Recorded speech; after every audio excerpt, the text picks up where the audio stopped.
আজকে আমি বেগুন আলু দিয়ে মোরলা মাছের চচ্চড়ি বানিয়ে দেখাবো। তার জন্য এখানে আমি মোরলা মাছ নিয়ে নিয়েছি। মোরলা মাছটাকে পরিষ্কার করে কেটে ধুয়ে নুন হলুদ মাখিয়ে রেখেছি।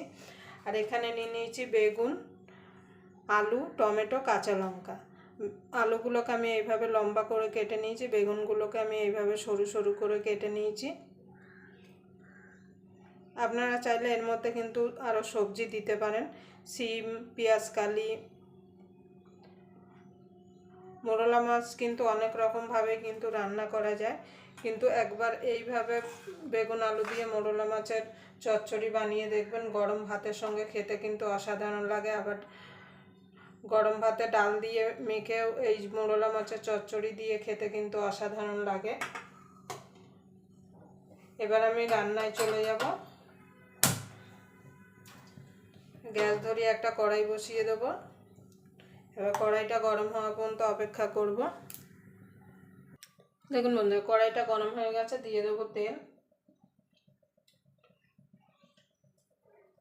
এই মোরলা মাছটা রান্না করতে কিন্তু সময় একদম কম লাগে, আর একদম কম উপকরণে হয়ে যায়। খুব বেশি তেল মশলার কিন্তু প্রয়োজন পড়ে না। এখানে আমি 3 থেকে 4 চামচ মতো সর্ষের তেল দিয়ে দিয়েছি। আর এই রান্নাটা কিন্তু সর্ষের তেলেই করতে হবে, তাহলে কিন্তু খেতে ভালো লাগবে। এবার তেলটা গরম হওয়া পর্যন্ত অপেক্ষা করব।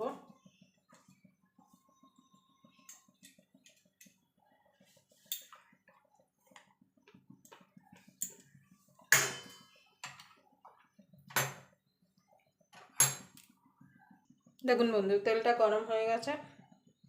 সামান্য একটুখানি তেলের মধ্যে নুন দিয়ে দেবো। তেলটা কিন্তু ভালো করে গরম করে নিতে হবে, না হলে কিন্তু মাছগুলো ভেঙে যাবে। আমি একবারে দিয়ে দেবো।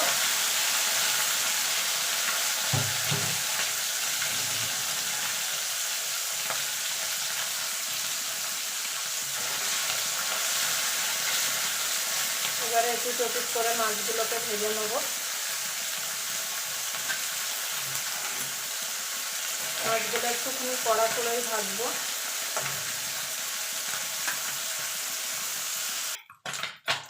দেখুন বন্ধুরা, মাছগুলো ভাজা হয়ে গেছে, তুলে নেবো।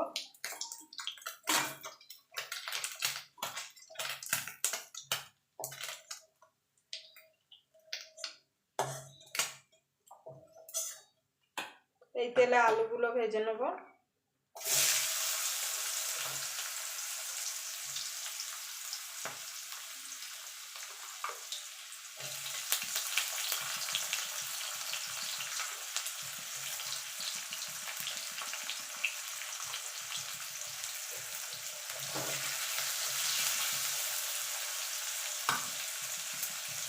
সামান্য একটুখানি নুন দিয়ে দেবো,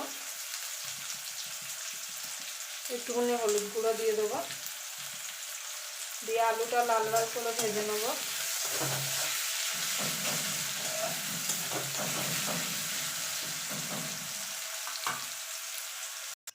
দেখুন বন্ধুরা, আলুগুলো ভাজা হয়ে গেছে, আলুগুলো তুলে নেবো।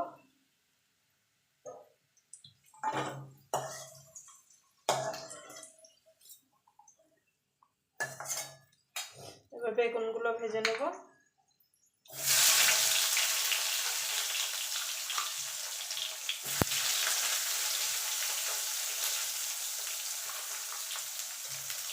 এইভাবে যদি আপনারা বেগুন আলু দিয়ে মোরলা মাছের চচ্চড়ি করেন, তাহলে কিন্তু বেগুনটা এইভাবে আলাদা একটু ভেজে নেবেন, তাহলে বেগুনটা একদম গোটা গোটা থাকবে।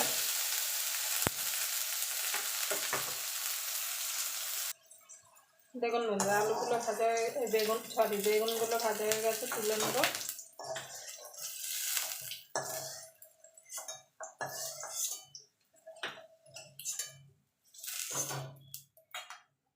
এই তেলের মধ্যে আর একটুখানি তেল দিয়ে দেবো। খুব বেশি তেল দেবো না, অল্প তেল দেবো। ফোড়নে দিয়ে দেবো কালো জিরে, কাঁচা লঙ্কা। ফোড়নটা একটুখানি ভাজা ভাজা করে নেব। ফোড়নে কাঁচা লঙ্কা আর কালো জিরে দিলে কিন্তু সুন্দর একটা গন্ধ বেরোয়। এখানে একটা মিডিয়াম সাইজের পেঁয়াজ কুচিয়ে রেখেছিলাম, সেটা দিয়ে দেবো। দিয়ে পেঁয়াজটা একটু ভাজা ভাজা করে নেব। খুব বেশি কড়কড়ে ভাজবো না, পেঁয়াজের কালারটা চেঞ্জ হয়ে গেলেই হবে।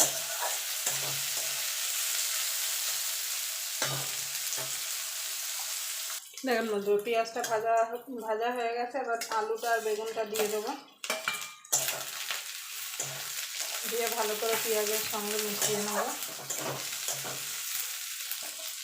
এখানে কাঁচা লঙ্কা টমেটোটা দিয়ে দেবো।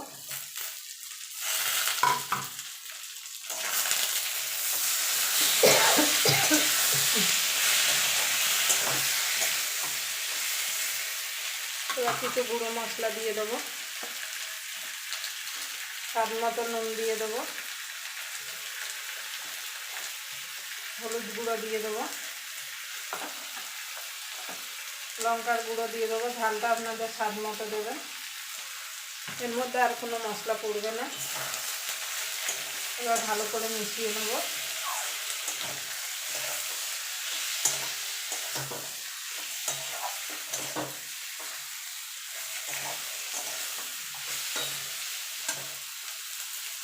দেখুন এবার মাছটা দিয়ে দেবো, দিয়ে ভালো করে আলগা হাতে মিশিয়ে নেব, যাতে মাছগুলো ভেঙে না যায়। কড়াইটা কাঠ হয়ে গেছে।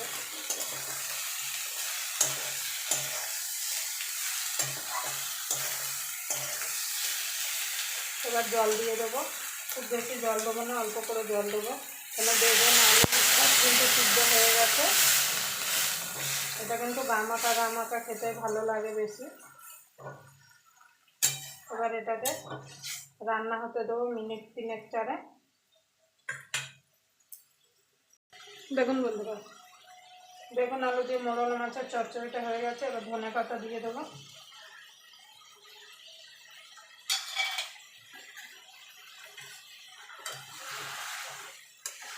দেখুন এরকম গামাকা না বাতে হবে, তাহলে কিন্তু খেতে ভালো লাগবে। আর দেখুন বেগুন আলু মাছ কিন্তু সব একদম গোটা গোটা আছে, কিছু কিন্তু ভেঙে যায়নি। আপনারাও অবশ্যই এইভাবে বাড়িতে বানিয়ে নেবেন। আর আপনাদের যদি ভিডিওটা দেখে যদি ভালো লাগে তাহলে অবশ্যই একটা লাইক করে দেবেন, আর চ্যানেলটা অবশ্যই সাবস্ক্রাইবার করে নেবেন, আর পাশে বেল আইকনটা অবশ্যই বাজিয়ে দেবেন, আমি যখন কোনো নিত্য নতুন রেসিপি আপলোড করবো সবার আগে পাওয়ার জন্য। এবার আমি নামিয়ে দেবো, আবার আপনাদের সঙ্গে কোনো নতুন রেসিপি নিয়ে দেখা হবে। ততক্ষণ পর্যন্ত আপনারা ভালো থাকবেন, সুস্থ থাকবেন। দেখুন কালারটা দেখুন কত সুন্দর এসছে। এইভাবে অবশ্যই একবার বাড়িতে বানিয়ে নেবেন, গরম ভাত কিংবা গরম ডাল ভাতের সঙ্গে খেতে কিন্তু অসাধারণ লাগবে।